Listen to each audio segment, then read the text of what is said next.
વડોદરા મહાનગરપાલિકાની ચૂંટણી પહેલા વોર્ડ નંબર 7માં ભાજપ ઉમેદવારોને લઈને જનતાનો રોષ ઉગ્ર બન્યો છે. કોયલી ફળિયા વિસ્તારમાં સ્થાનિકોએ ઉમેદવારોનો વિરોધ કરી ભાગો ભાગોના નારા લગાવતા પરિસ્થિતિ તંગ બની હતી. શહેરના વોર્ડ નંબર 7ના કોયલી ફળિયા જૂની પોલીસ લાઇન વિસ્તારમાં ભાજપ ઉમેદવારોને પ્રચાર દરમિયાન ભારે વિરોધનો સામનો કરવો પડ્યો હતો. ઢોલ નગારા સાથે પ્રચાર કરવા આવેલા ઉમેદવારો સામે સ્થાનિકો ભડકી ઉઠ્યા હતા અને ભાગો ભાગોના નારા લગાવતા ઉમેદવારોને પાછું ફરવું પડ્યું હતું. સ્થાનિકોએ આક્ષેપ કર્યો હતો કે ચૂંટાયા બાદ પણ ઉમેદવારો વિસ્તારની સમસ્યાઓ તરફ ધ્યાન આપતા નથી, જેના કારણે લોકોમાં ભારે અસંતોષ ફેલાયો છે. ખાસ કરીને મહિલા ઉમેદવાર શ્વેતા ચૌહાણ સામે ઠેર ઠેર રોષ જોવા મળ્યો હતો. સોશિયલ મીડિયા પર પણ શ્વેતા ચૌહાણ વિરુદ્ધ પોસ્ટરો વાયરલ થઈ રહ્યા છે, જેમાં તેમના વિસ્તાર માટે અયોગ્ય ગણાવવાનો આક્ષેપ કરવામાં આવ્યો છે. સ્થાનિકોનો દાવો છે કે ગત ટર્મ દરમિયાન વિસ્તારના પ્રશ્નો ઉકેલવામાં કોઈ નોંધપાત્ર કામગીરી કરવામાં આવી નથી.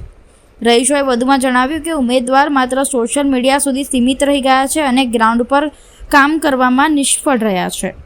સ્થાનિક મતદારોએ ચેતવણી આપતા જણાવ્યું કે મત માંગવા માટે વિસ્તારમાં આવવાનું ટાળવું, નહીં તો ઉગ્ર વિરોધનો સામનો કરવો પડશે.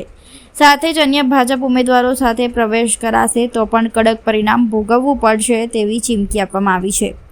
આ સમગ્ર ઘટનાએ ચૂંટણી પહેલા જ રાજકીય માહોલ ગરમાવી દીધો છે.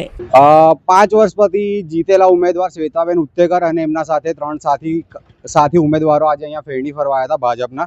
વોર્ડ નંબર 7 ગુજરાત ટેકરા વિસ્તાર છે. આ ગુજરાત ટેકરામાં તુલસાવાડી, કોયલી ફળિયા, મહાદેવ ફળિયા, ગુજરાત ટેકરા, બાવચાવાડ, અહીંના રહીશોએ આજે એ લોકોનો વિરોધ કર્યો. વિરોધ છે એનો વિરોધ એના માટે કે 5 વર્ષે બેન તમે જીત્યા, 5 વર્ષ પછી તમે આજે ફરીથી ફેરણી કરવા માટે આવશો તો બેન વિરોધ થશે ને. તમે કામ કર્યા છો, તમે કહી શકશો કે તમે વિસ્તારમાં કામ કર્યા છે.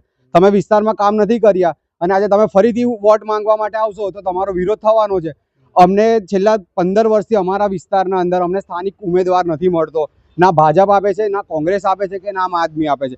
અમને સ્થાનિક ઉમેદવારની અમારી માંગ છે. સ્થાનિક ઉમેદવાર હશે, આ વિસ્તાર 15,000થી વધારે વોટનો વિસ્તાર છે, તો સ્થાનિક ઉમેદવાર હશે તો એ અમારા કામ કરશે. સ્થાનિક ઉમેદવાર નહીં હોય, જે બહારી ઉમેદવાર આવશે એ તો અમારા થોડી કામ કરવાના છે. કારેલીબાગમાં ટિકિટ આપવામાં આવે છે તો એ કારેલીબાગમાં અમારે એ લોકોના પાસે અમારે માંગવા જવાની બધી માંગણી કરવા માટે. અમને સ્થાનિક ઉમેદવાર હશે તો અમારા કામ કરશે. આ બુતડિયાબા ગ્રાઉન્ડ કેટલા ટાઈમથી અમારા અહીંના બધા ક્રિકેટ રમવા માટે અમે બુતડિયાબા જતા હતા. બુતડિયાબા ગ્રાઉન્ડ પણ બંધ કરી દેવામાં આવ્યું. ભાજપના જે ઉમેદવાર આવ્યા હતા શ્વેતાબેન ઉત્તેકર આમ સવાદ કોટર્સના હતા. એમને લગ્ન કરીને અહીંયા ખત્રીપોળમાં આવ્યા. પહેલે ચૌહાણ હતા અને હવે ઉત્તેકર કે એવું થઈ ગયા છે, બરાબર. એટલે હવે બેન અહીંયા વોટ માંગવા પણ 5 વર્ષમાં વિસ્તારમાં આવ્યા જ નથી. વિસ્તારમાં આવે તો અમે એમને ઓળખીએ ને. 5 વર્ષે તમે ખાલી વોટ માંગવા આવશો તો અમે તમને વોટ કેવી રીતે આપીશું? અહીંયા રોડ, રસ્તા, ગટર કશાના કામ નથી. 10 વર્ષમાં અહીંયા રોડ નથી બન્યો, ફૂટપાથ નથી બન્યા. દરેક વિસ્તારમાં બ્લોક નાખવામાં આવે છે ફૂટપાથ કાઢીને. અમારા વિસ્તારમાં હજી ફૂટપાથ જ તોડેલા, તૂટેલી હાલતમાં. તમને બતાવું, તમને લાઈવમાં. પહેલા જીત્યા ત્યારે વોટ માંગવા આવ્યા ત્યારે વચન આપ્યા હતા એમને. વચન તો બધા જ આપે છે. આપણા ગુજરાતના અંદર વચન દરેક લોકો આપે છે. વચન આપીને 5 વર્ષ પછી જ દેખાવાના છે. એ વચન એ ટાઈમ પર ભૂલી જાય છે, નવા વચન આપવા આવે છે. તો અમને વચનો નથી જોતા, અમને કામ જોઈએ છે. જે કામ કરશે એને વોટ આપીશું. કામ નહીં કરો તો વોટ નહીં આપીએ. વોટ માંગવા આવ્યા તો શું થયું?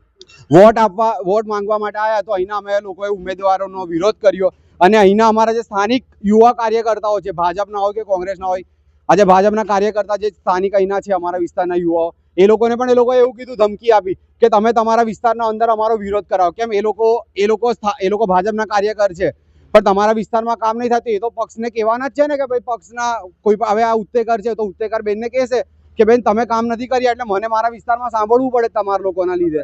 દાદાગીરી કરતા હતા. એટલે અમારા જે અહીંના જે સ્થાનિક કાર્યકર્તાઓ છે ભાજપના, એ લોકોએ હમણાં ધમકી આપી કે તમારું નામ અમે ઉપર કાર્યાલય સુધી કહી દઈશું કે તમે તમારા વિસ્તારમાં અમારો વિરોધ કરાવો. કેમ? વિરોધ કરવાનો અમારો બંધારણીય અધિકાર છે. અને હવે આવશે તો શું? હવે આવશે તો પણ અમે વિરોધ કરીશું. જે કામ નહીં કરે એનો વિરોધ કરીશું અને અમે વોટ નથી આપીશું.